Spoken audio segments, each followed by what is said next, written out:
just as an example, as an analogy, as a parable, or whatever you might say. As far as though all of this being divine order, that's very difficult. It's kind of intimidating. It's very frustrating.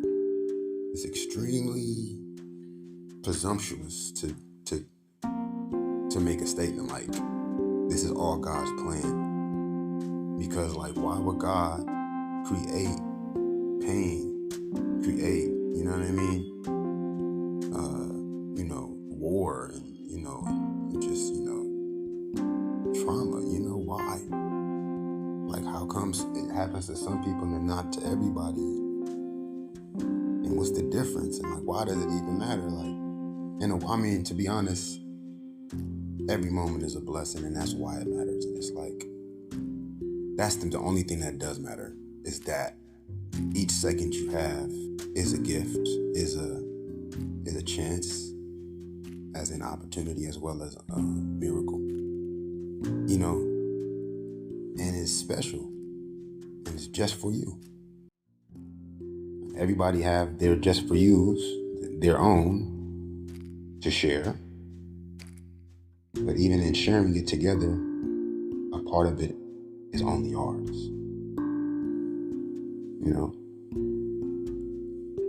And that's the only thing that actually makes a difference, because if it doesn't matter to you, if it doesn't, if it's not even significant to you, then no matter what somebody would try to make it mean or try to force as the purpose of it or the definition of it, if it's not something that resonates in your soul or that you are ready to even move on, then it only has so much significance, only has so much impact, only has so much gravity or brevity in the active as well as functional realm of your existence, of your contribution, of your position, of your, angle, of your own identity, of your own, message, as well as, comprehension and composition, as far as your experience, you know what I'm saying? Your family, your friends, your dreams, your goals, your activities, and your motion, your movement, your style. That's the situation.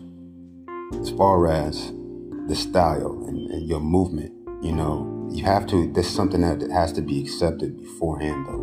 It's something that you have to respect. It's something that needs to be respected or not respected. It has to either be ignored or accepted. And if you can accept it, that means that's the opposite of ignoring it. But ignoring it is not always just seeing it. It's, you have to examine it. You have to study it. You have to learn it. You want to be able to appreciate it in the different parts of it, the different areas of the larger spectrum of it. And that takes different types of focus, different type of filters, different, angles. And it takes also you changing, because everything is everything. But as you change, the same things are different to you.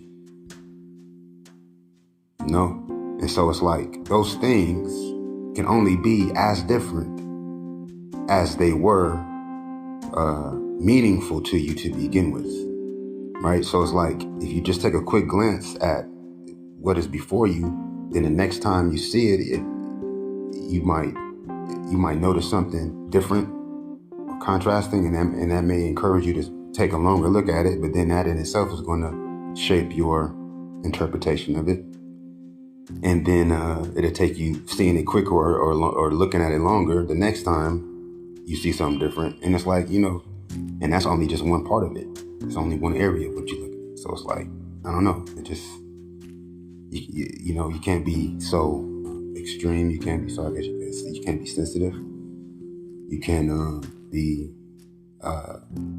presumptuous. You can't be, prejudiced, basically.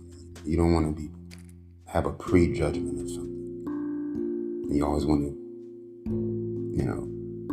entertain the unknown, It's like, even like the situation with the new colors, and sound and the message and the whole sort of like, the synopsis, the main message. And that is, what I'm saying to you is like, you either going to see it as meant or see it as an accident. Albert Einstein had a quote. He said, there's two ways to look at life. The first is to look at life as if nothing is a miracle. And the second way is to look at life as if everything is a miracle. And that's just the point. Like, either this is divine order or it's not. And so that kind of like broadens your approach, broadens your perception and perspective, because you have to think about like, okay, then if you get into that, then you have to kind of accept, you have to sort of like consider life beyond just your lifetime, life beyond just your material incarnation here in this particular physical realm. And that's where it gets surreal. That's where it gets sort of like fantastic, because it's like, how are you supposed to connect that? How are you supposed to even reference that? Well, bro, that's what we're distracted from every day, bro. To keep it, you know what I'm saying? To keep it raw and 4,000% with you, loco. Like, you can't say, oh, well, you never know until you get there, and then by then you can miss life, fucking around worried about it. Hey, man, touche. However, my nigga, if you got time to be watching me, bro, or watching other people doing what they're doing, as opposed to just focusing on your destiny, on your purpose, on your fate/destiny, to where you can realize it as well as shape it, and to be able to see it different ways, different times as you change with it, as opposed to never even noticing it and missing it completely within this short lifetime. And I'm not trying to hear that, low key, about how because that's your fear. You're pushing that fear. You're trying to share the fear, because we gonna be sharing regardless. So it's not really your fault that you need to confirm so that you can feel more comfortable being, apprehensive, because there is so much confusion, there is so much tension, and as well as trauma, as well as not just tension, but just anxiety behind there not having that portal, that station, that platform for actualizing and acclimating, as well as realizing, realizing and relaying.